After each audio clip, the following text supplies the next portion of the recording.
जय हिंद फ्रेंड्स। हम लोग इस वीडियो में देखने वाले हैं बिहार बेल्ट्रॉन द्वारा 18/12/2019 के फर्स्ट शिफ्ट में पूछे गए कंप्यूटर के कुल 60 प्रश्नों को, जो आपके आने वाले एग्ज़ाम्स के लिए काफ़ी महत्वपूर्ण होगा। तो चलिए शुरू करते हैं। पहला क्वेश्चन है, माइक्रोसॉफ्ट एक्सेल 2016 में डैश अंतिम क्रिया को दोहराने के लिए शॉर्टकट कुंजी है। तो दोस्तों F4 बटन जो है वो माइक्रोसॉफ्ट एक्सेल 2016 में जो कार्य किए गए हैं उसके अंतिम क्रिया को दोहराने के लिए यूज किया जाता है, इसलिए ऑप्शन 3 इसका सही आंसर हो जाएगा, F4। अगला क्वेश्चन है दोस्तों कि डेटा नेटवर्किंग के संबंध में नियमों और कनेक्शन का एक औपचारिक सेट जो यह नियंत्रित करता है कि कंप्यूटर किस तरह से एक नेटवर्क माध्यम पर सूचनाओं का आदान प्रदान करते हैं, डैश रूप में जाना जाता है। तो दोस्तों इसका जो सही आंसर होगा वो प्रोटोकॉल होगा। कंप्यूटर में नेटवर्किंग संबंधित नियम और कनेक्शन का जो औपचारिक सेट होता है उसे प्रोटोकॉल के नाम से जाना जाता है। तो ऑप्शन 3 इसका सही आंसर है। अगला क्वेश्चन है कि निम्नलिखित में से कौन कंप्यूटर सिस्टम के संबंध में भाषा अनुवादक एक मान्य प्रकार नहीं है। तो दोस्तों यहाँ पे ये कंपाइलर जो है ये भी भाषा के अनुवादक हैं। यहाँ पे इंटरप्रेटर है, ये भी अनुवादक है, और असेंबलर है, ये भी अनुवादक है। दोस्तों डीबगर जो है इसका गलत आंसर है, ऑप्शन ए इसका। अगला क्वेश्चन है, माइक्रोसॉफ्ट एक्सेल में सेल की सामग्री को संपादित करने के लिए किस कुंजी का उपयोग किया जाता है। तो दोस्तों माइक्रोसॉफ्ट एक्सेल के अंदर जो सेल होते हैं, इस सेल के अंदर आप अगर कुछ भी चीज़ें लिख रहे हैं और इसमें अगर बदलाव करना हो तो हम कीबोर्ड से F2 की को जैसे ही प्रेस करते हैं तो ये सेल एडिटेबल हो जाता है, इसलिए F2 इसका सही आंसर होगा। अगला क्वेश्चन है दोस्तों कि रूलर बार डिफ़ॉल्ट रूप से प्रदर्शित होता है और डैश के नीचे दिखाई देता है। तो दोस्तों रूलर बार जो होता है वो डिफ़ॉल्ट रूप से टूल बार में प्रदर्शित होते रहता है। तो ऑप्शन बी इसका सही आंसर होगा। अगला क्वेश्चन है, वर्कशीट या वर्कबुक की सुरक्षा के लिए रिव्यू टैब पर जाएं और फिर प्रोटेक्ट शीट पर क्लिक करें या चेंज ग्रुप में प्रोटेक्ट वर्कबुक पर क्लिक करें।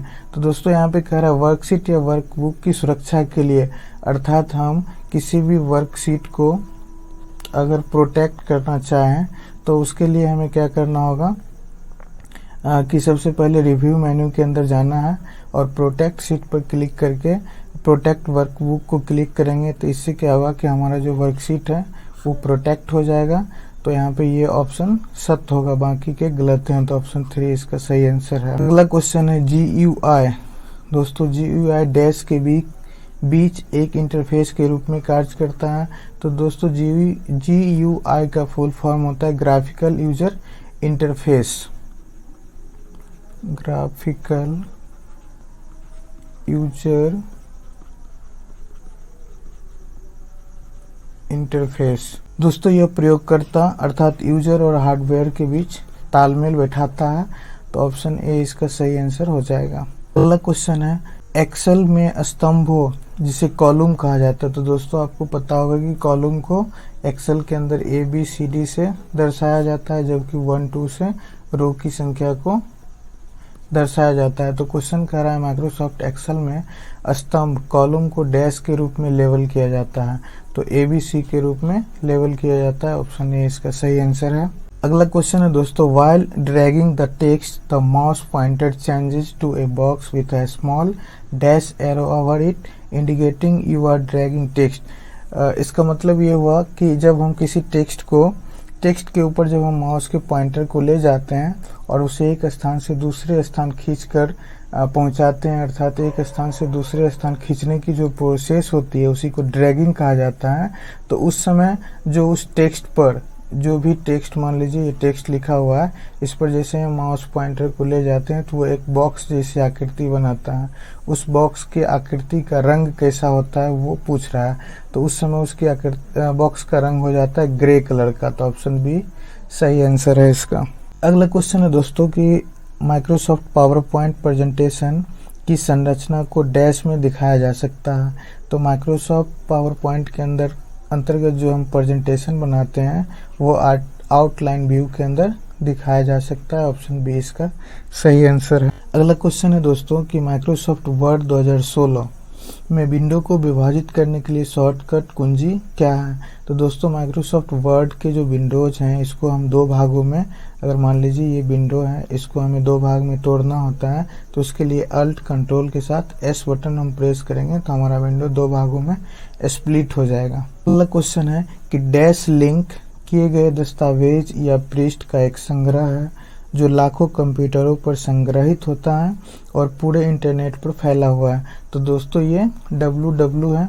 www का फुल फॉर्म दोस्तों वर्ल्ड वाइड वेब होता है और इसका आविष्कार जो है वो टिम बर्नर्स-ली ने किया था।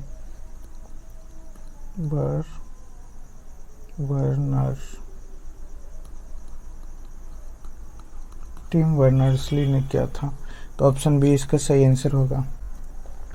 अगला क्वेश्चन है दोस्तों कि डैश केवल तब होता है जब हम डेटा बेस फील्ड को एक टेक्स्ट डॉक्यूमेंट के रूप में लेटर में मर्ज करते हैं। तो दोस्तों ये प्रक्रिया जो होती है वो मेल में मर्ज के अंतर्गत होती है। ऑप्शन डी इसका सही आंसर है। अगला क्वेश्चन है किसी वर्कशीट पर लगे बॉर्डर को आप कैसे हटा सकते हैं? तो दोस्तों हम एक्सेल के अंदर जो भी वर्कशीट पर काम कर रहे होते हैं उस पर जो बॉर्डर लगा होता है उस बॉर्डर को हम हटा सकते हैं। उसके लिए हमें कुछ इंस्ट्रक्शन को फॉलो करना होगा, जिससे कि उन सभी सेल का चयन करें जिन पर आप बॉर्डर निकालना चाहते हैं, अर्थात जो भी सीट पर आपने बॉर्डर लगाया है उन सभी को एक बार सिलेक्ट करना है, फिर बॉर्डर मेनू में नो बॉर्डर पर क्लिक कर देंगे। तो इससे क्या होगी कि सारी बॉर्डर खत्म हो जाएगी। तो ऑप्शन बी जो है वो इसको फॉलो कर रहा है। तो ऑप्शन बी इसका सही आंसर है। अगला क्वेश्चन है दोस्तों कि माइक्रोसॉफ्ट वर्ड के शीर्ष पर स्थित बार को डैश बार कहा जाता है। तो माइक्रोसॉफ्ट वर्ड के जो शीर्ष पर जो मेन्यू या जो भी चीज़ें दिखाई देती हैं उसे हम टाइटल बार के नाम से जानते हैं। ऑप्शन ए इसका सही आंसर है। अगला क्वेश्चन है माइक्रोसॉफ्ट एक्सेल में किस प्रकार के डेटा का उपयोग नहीं किया जा सकता है?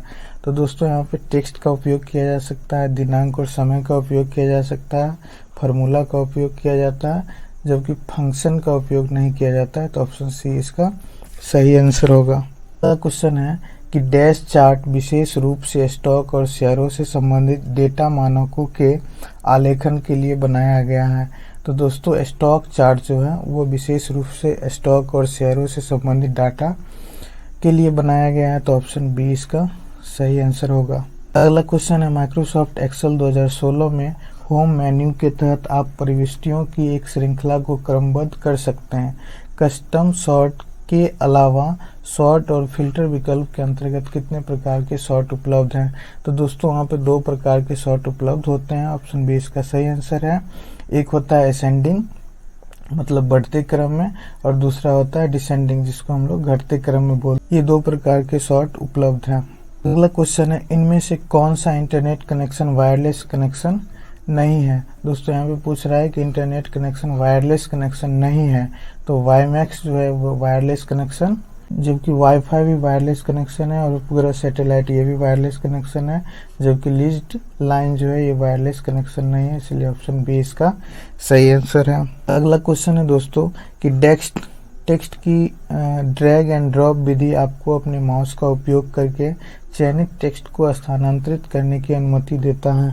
तो दोस्तों एडिटिंग जो है वो टेक्स्ट को ड्रैगिंग और ड्रॉप विधि की सहायता से हम लोग एक स्थान से दूसरे स्थान स्थानांतरित कर सकते हैं। ऑप्शन बी इसका सही आंसर होगा। क्वेश्चन है कि वर्डपैड फाइल का फाइल एक्सटेंशन डैश होता है। दोस्तों वर्डपैड का जो फाइल एक्सटेंशन होता है वो .rtf होता है। ये डॉक्यूमेंट माइक्रोसॉफ्ट वर्ड का जो एक्सटेंशन होता है ये .doc होता है। पीडीएफ फाइल का जो एक्सटेंशन होता है .pdf होता है, और टेक्स्ट फाइल का जो एक्सटेंशन होता है वो .txt होता है। तो इसका सही आंसर हो जाएगा वर्ड फाइल का एक्सटेंशन rtf होगा। ऑप्शन बी इसका सही आंसर है। अगला क्वेश्चन है दोस्तों किसी माइक्रोसॉफ्ट एक्सेल 2016 वर्कशीट में आप चाहते हैं कि कोई प्रयोगकर्ता ड्रॉप डाउन सूची से केवल हाँ नहीं में इनपुट डालने में सक्षम हो। आप इसके लिए किस फंक्शन का उपयोग करेंगे। तो दोस्तों आप माइक्रोसॉफ्ट एक्सेल को जब यूज करते हैं उसमें एक ऑप्शन आता है डेटा वैलिडेशन। तो डेटा वैलिडेशन की मदद से हम लोग ड्रॉप डाउन ऑप्शन को ऐड कर सकते हैं, इसलिए ऑप्शन बी इसका सही आंसर हो जाएगा, डेटा वैलिडेशन। अगला क्वेश्चन है डियर कि माइक्रोसॉफ्ट पावर पॉइंट डैश का एक उदाहरण है। तो दोस्तों आपको पता होगा कि पावर पॉइंट जो है वो एक प्रेजेंटेशन सॉफ्टवेयर है, तो ये प्रेजेंटेशन सॉफ्टवेयर का उदाहरण है, ऑप्शन ए इसका सही आंसर है। अगला क्वेश्चन है टास्क बार में एक प्रोग्राम को शामिल किया जाता है। यदि आप टास्क बार से प्रोग्राम शुरू करना चाहते हैं तो आपको इसके आइकन पर डैश करने की आवश्यकता है। दोस्तों जब हमारा प्रोग्राम टास्क बार में होता है और हमें वहां से स्टार्ट करना होता है तो उस टास्क बार पर जो प्रोग्राम खुले होते हैं उस पर सिंगल क्लिक करके हम उस प्रोग्राम को मैक्सिमाइज कर सकते हैं, तो ऑप्शन डी इसका सही आंसर हो जाएगा, सिंगल क्लिक। अगला क्वेश्चन है कौन सा भाषा प्रोसेस उच्च स्तर पर लिखे गए प्रोग्राम को मशीन भाषा प्रोग्राम में पंक्ति दर पंक्ति लाइन बाय लाइन रूपांतरित करता है। तो दोस्तों ये इंटरप्रेटर जो है ये लाइन बाय लाइन मशीन भाषा में प्रोग्राम को बदल देता। अगला क्वेश्चन है डैश इंडेंट हर पैराग्राफ की पहली लाइन को इंडेंट करता है। तो दोस्तों ये पहली पंक्ति जो होता है फर्स्ट लाइन इंडेंट, इससे हर पैराग्राफ की पहली लाइन को इंडेंट किया जा सकता है, तो ऑप्शन डी इसका सही आंसर हो जाएगा। अगला क्वेश्चन है माइक्रोसॉफ्ट एक्सेल 2016 वर्कशीट में आप वेबसाइट पर एक हाइपरलिंक जोड़ना चाहते हैं, कौन सा मेनू आपको हाइपरलिंक जोड़ने का विकल्प देगा। तो दोस्तों माइक्रोसॉफ्ट एक्सेल के अंदर इंसर्ट मेनू जो है उसके अंतर्गत हाइपरलिंक का ऑप्शन आता है, तो हम इंसर्ट में जाकर हाइपरलिंक को जोड़ सकते हैं, ऑप्शन डी इसका सही आंसर है। अगला क्वेश्चन है कि डैश में फाइलों का समूह या अन्य फोल्डर होते हैं। तो दोस्तों एक फोल्डर के अंदर हम लोग बहुत सारे फाइल को संग्रहित करके रख सकते हैं, तो ऑप्शन सी इसका सही आंसर हो जाएगा, फोल्डर में फाइलों का समूह या अन्य फोल्डर को रख सकते हैं। अगला क्वेश्चन है अंतिम डैश घटक जो कट या कॉपी किए गए थे उन्हें वर्ड के क्लिपबोर्ड में रखा जा सकता है। तो दोस्तों जब तक हम किसी भी टेक्स्ट को सिलेक्ट नहीं कर सकते हैं उसे कट और कॉपी नहीं किया जा सकता है, तो ऑप्शन डी इसका सही आंसर हो जाएगा। क्वेश्चन है दोस्तों आपको माइक्रोसॉफ्ट वर्ड 2016 डॉक्यूमेंट में एक उद्धरण साइटेशन शामिल करने की आवश्यकता है, आपको यह विकल्प कहाँ मिलेगा। तो दोस्तों हम माइक्रोसॉफ्ट वर्ड 2016 के अंदर किसी साइटेशन को शामिल जब करते हैं तो रेफरेंस मेन्यू के अंदर ये ऑप्शन होता है, ऑप्शन ए इसका सही आंसर है। अगला क्वेश्चन है माइक्रोसॉफ्ट एक्सेल 2016 में सेल A2 में सूत्र हम लिखते हैं equal to B2 plus C3। इस सूत्र को सेल C2 में कॉपी करने पर वह सूत्र कैसा दिखाई देगा। तो दोस्तों जैसे ही हम A2 के अंतर्गत अर्थात A2 सेल में हम ये वाली फार्मूला को लिखते हैं और उसे कॉपी करके C2 सेल के अंदर डालते हैं तो वो फार्मूला जो है वो C2 और D3 दिखाई देगा, तो ऑप्शन 3 इसका सही आंसर है। अगला क्वेश्चन है in Microsoft word 2016 ribbon is divided into, कहता है माइक्रोसॉफ्ट वर्ड 2016 में रिबन को कितने भागों में बांटा जा सकता है। तो दोस्तों 3 भागों में हम इसको बांट सकते हैं, ऑप्शन सी इसका सही आंसर है। अगला क्वेश्चन है माइक्रोसॉफ्ट वर्ड में पेज नंबर को हेडर या फुटर में डैश द्वारा शामिल किया जा सकता है। तो दोस्तों हम लोग माइक्रोसॉफ्ट वर्ड में पेज नंबर को अगर हेडर या फुटर पे ऐड करना हो तो हम मार्जिन के तहत इसको जोड़ सकते हैं, ऑप्शन बी इसका सही आंसर है। अगला क्वेश्चन है डैश को रोम में संग्रहित किया जा सकता है। तो दोस्तों BIOS को रोम के अंदर संग्रहित किया जा सकता है। BIOS का फुल फॉर्म होता है बेसिक इनपुट आउटपुट सिस्टम, ठीक है। उसी तरह से दोस्तों SRAM का फुल फॉर्म होता है static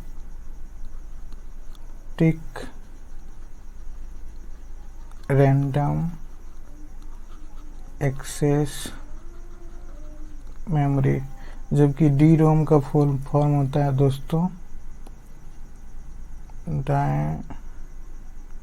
dynamic random access memory. उसी तरह से PROM का फुल फॉर्म हो जाएगा दोस्तों प्रोग्रामेबल रीड ओनली मेमोरी। अगला क्वेश्चन है दोस्तों, निम्नलिखित में कौन सा आउटपुट डिवाइस है? तो दोस्तों आउटपुट के लिए सबसे फेमस डिवाइस जो है वो वीडियो है। वीडियो जिसे आप मॉनिटर के नाम से जानते हैं। दोस्तों वीडियो का फुल फॉर्म होता है विजुअल डिस्प्ले यूनिट। ये सबसे महत्वपूर्ण आउटपुट डिवाइस है, तो ऑप्शन ए इसका सही आंसर है, वीडियो। अगला क्वेश्चन है दोस्तों, माइक्रोसॉफ्ट एक्सेल 2016 की वर्कशीट में बुक, यहाँ पे ये गलत वर्ड लिखा गया, बुक की प्रविष्टियां हैं, यह बुक होना चाहिए। दोस्तों यह बुक गलत लिखा गया और उसके जगह पे बुक होना चाहिए था। ऐसे सभी उदाहरणों को ढूंढना और बदलने के लिए आप किस कमांड का उपयोग करते हैं? तो दोस्तों एक्सेल के अंदर एक रिप्लेस का ऑप्शन होता है। इसकी सहायता से हम गलत टेक्स्ट की जगह पे सही टेक्स्ट को ऐड कर सकते हैं। इसके लिए जो शॉर्टकट की होती है वो कंट्रोल के साथ एच होता है। इससे रिप्लेस मेन्यू खुलता है और हम उसमें वर्ड, जो भी गलत वर्ड है उसको सही वर्ड में कन्वर्ट कर सकते हैं। तो ऑप्शन 3 इसका सही आंसर हो जाएगा। अगला क्वेश्चन है दोस्तों कि माइक्रोसॉफ्ट वर्ड 2016 में प्रिंट प्रीव्यू के लिए शॉर्टकट कुंजी। तो दोस्तों हम लोग माइक्रोसॉफ्ट वर्ड 2016 में प्रिंट प्रीव्यू देखने के लिए कंट्रोल के साथ F2 बटन को जब प्रेस करते हैं तो हमें प्रिंट प्रीव्यू दिखाई देता है। ऑप्शन बी इसका सही आंसर है। अगला क्वेश्चन है दोस्तों, आपके पास माइक्रोसॉफ्ट एक्सेल 2016 में कई वर्कबुक खुली है, Ctrl+W और Ctrl+F4 दबाने पर क्या अंतर होगा? तो दोस्तों Ctrl+W दबाने के बाद और Ctrl+F4 दबाने के बाद दोनों के साथ एक ही क्रिया होती है, विंडोज क्लोज हो जाती है। तो यहाँ पे ऑप्शन इसका सही आंसर जो होगा वो कोई फर्क नहीं पड़ता, ये ऑप्शन डी इसका सही आंसर हो जाएगा। क्वेश्चन है कि माइक्रोसॉफ्ट पावर पॉइंट 2016 में स्लाइड शो के दौरान कमांड Ctrl+P का उपयोग करने से क्या होता है? तो दोस्तों हम माइक्रोसॉफ्ट पावर पॉइंट को जब स्लाइड शो करा रहे होते हैं उस समय Ctrl+P दबाने से स्लाइड शो के दौरान पेन टूल के साथ एनिमेट करना होता है अर्थात। अगला क्वेश्चन है, लीना को माइक्रोसॉफ्ट एक्सेल वर्कशीट में 1 से 40 तक की संख्या दर्ज करनी है। अपना काम जल्दी और आसानी से पूरा करने के लिए माइक्रोसॉफ्ट एक्सेल की किस विशेषता का उपयोग करना चाहिए? तो दोस्तों हमें उसमें एक ऑटोफिल का ऑप्शन होता है, जो ऊपर जो सेल के अंदर डाटा होती है उसको हम नीचे के सेलों में अपने आप ऑटोफिल कर सकते हैं बिना लिखे हुए। तो ऑप्शन डी इसका सही आंसर हो जाएगा। ऑटोफिल ऑप्शन से उस संख्या को वो आसानी से दर्ज कर सकती है।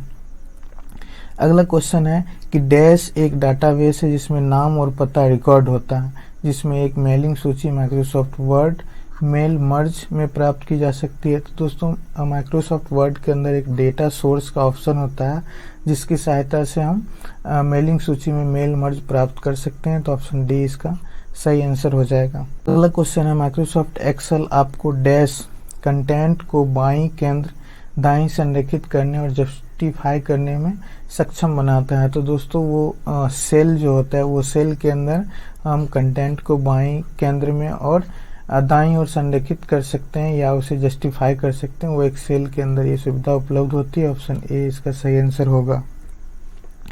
अगला क्वेश्चन है, माइक्रोसॉफ्ट एक्सेल में निम्नलिखित में से कौन एक मान्य फंक्शन नहीं है? तो दोस्तों हम मैक्स, अगर हमें कोई वैल्यू माइक्रोसॉफ्ट एक्सेल में अगर हम काम कर रहे हैं और वहाँ पे कोई मैक्सिमम वैल्यू निकालनी होती है तो मैक्सिमम वैल्यू के लिए हम मैक्स फार्मूला का यूज करते हैं। उसके डाटा को जोड़ने के लिए हम सम फार्मूला का यूज करते हैं, जबकि उसमें से मिनिमम वैल्यू को निकालने के लिए हम लोग MIN फार्मूला का यूज करते हैं। जबकि हमें एवरेज निकालना होता है तो एवरेज के लिए हमें पूरी एवरेज लिखनी होती है, AVERAG, तब ये फार्मूला काम करता है। जबकि यहाँ पे AVG लिखा हुआ है जो कि गलत है। ऑप्शन डी इसका सही आंसर हो जाएगा। अगला क्वेश्चन है दोस्तों कि स्लाइड सॉर्टर व्यू में सभी स्लाइड डैश शामिल होते हैं। तो दोस्तों स्लाइड सॉर्टर व्यू में सभी स्लाइड थंबनेल शामिल होते हैं। ऑप्शन डी इसका सही आंसर होगा। अगला क्वेश्चन है, निम्नलिखित में से किस वर्ग के डिवाइस को माइक्रो कंप्यूटर में शामिल नहीं किया गया है?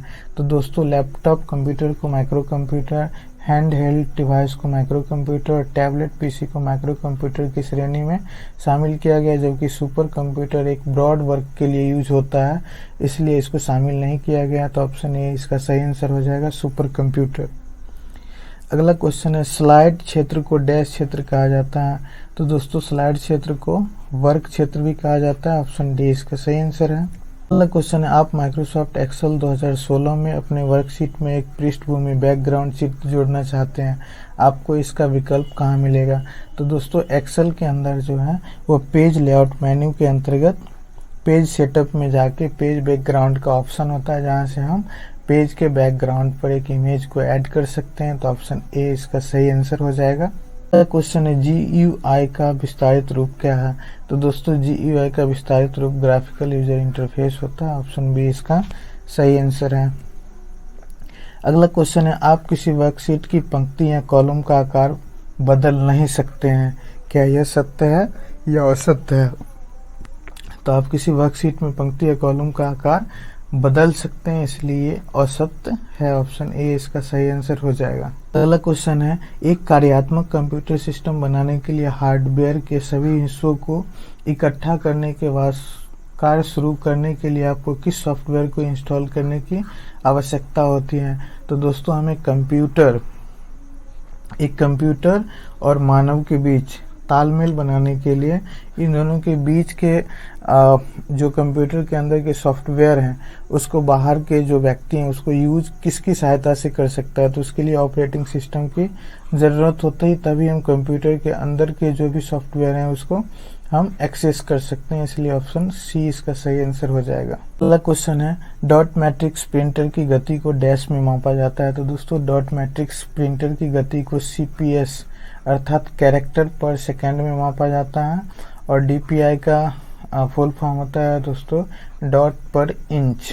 तो हम डॉट मैट्रिक्स प्रिंटर को CPS की सहायता से मापते हैं, ऑप्शन ए इसका सही आंसर होगा। अगला क्वेश्चन है, एक्सेल भूले हुए पासवर्ड को पुनर्प्राप्त करने का कोई तरीका प्रदान नहीं करता है। तो दोस्तों यह सही बात है कि हम एक्सेल में अगर किसी सीट को प्रोटेक्ट कर देते हैं और बाद में उस पासवर्ड को भूल जाते हैं तो हमें वहाँ पर कोई ऑप्शन नहीं मिलता है जिसकी सहायता से हम उस पासवर्ड को रिट्रीव करें। तो ऑप्शन 3 इसका सही आंसर हो जाएगा कि ये बात जो कह रहा है वो बिल्कुल सही है। अगला क्वेश्चन है, डैश एक 32 बिट संख्यात्मक पता है। तो दोस्तों 32 बिट संख्यात्मक पता जैसे ही आता है तो हमें याद आ जाती है कि ये IP एड्रेस से संबंधित है।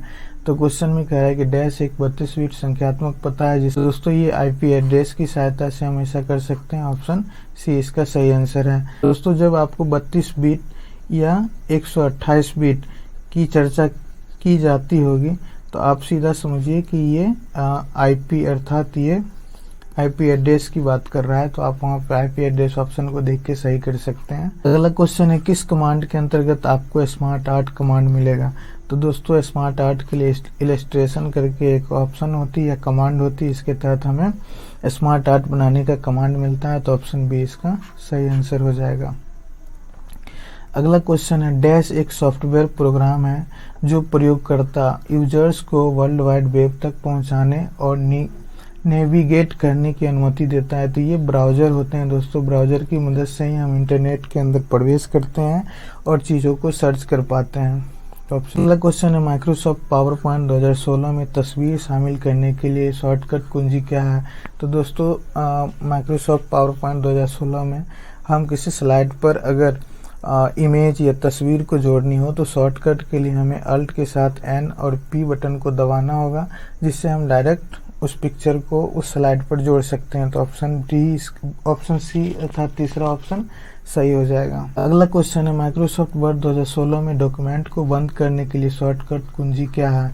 तो माइक्रोसॉफ्ट वर्ड 2016 में डॉक्यूमेंट को बंद करने के लिए Ctrl+W बटन को प्रेस करके हम उस प्रोग्राम को बंद कर सकते हैं, ऑप्शन ए इसका सही आंसर होगा। अगला क्वेश्चन है, माइक्रोसॉफ्ट वर्ड 2016 में आप शब्दों की एक सीमा को रेखांकित करना चाहते हैं, लेकिन शब्दों के बीच में जगह के लिए शॉर्टकट कुंजी क्या है। तो हम दोस्तों जब किसी वर्ड में हम कोई टेक्स्ट लिख रहे होते हैं और उस टेक्स्ट के बीच में हमें जगह बनानी होती है तो उसके लिए हम कंट्रोल के साथ Shift+W बटन प्रेस करते हैं तो वो गैप को दर्शा देता है। तो ऑप्शन बी इसका सही आंसर हो जाएगा। अगला क्वेश्चन है, संपूर्ण पंक्ति को हाईलाइट करने के लिए हम डैश का उपयोग करते हैं और आवश्यक या दिए गए मानदंडों के आधार पर सूत्र दर्ज करते हैं। तो दोस्तों हम किसी एक्सेल के वर्कशीट पे काम कर रहे होते हैं, वहाँ उसमें रो के डेटा को हाईलाइट करना होता है, तो हम कंडीशनल फॉर्मेटिंग लगाते हैं। इसकी सहायता से हम अपनी इच्छा अनुसार डेटा को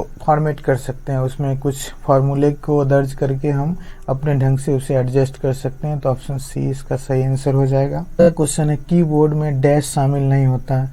तो दोस्तों कीबोर्ड में न्यूमेरिक कीज शामिल होते हैं, कंट्रोल कीज शामिल होते हैं, फंक्शन कीज शामिल होते हैं, जबकि माउस एक अलग प्रकार का इनपुट डिवाइस है। इसलिए ऑप्शन बी इसका सही आंसर हो जाएगा।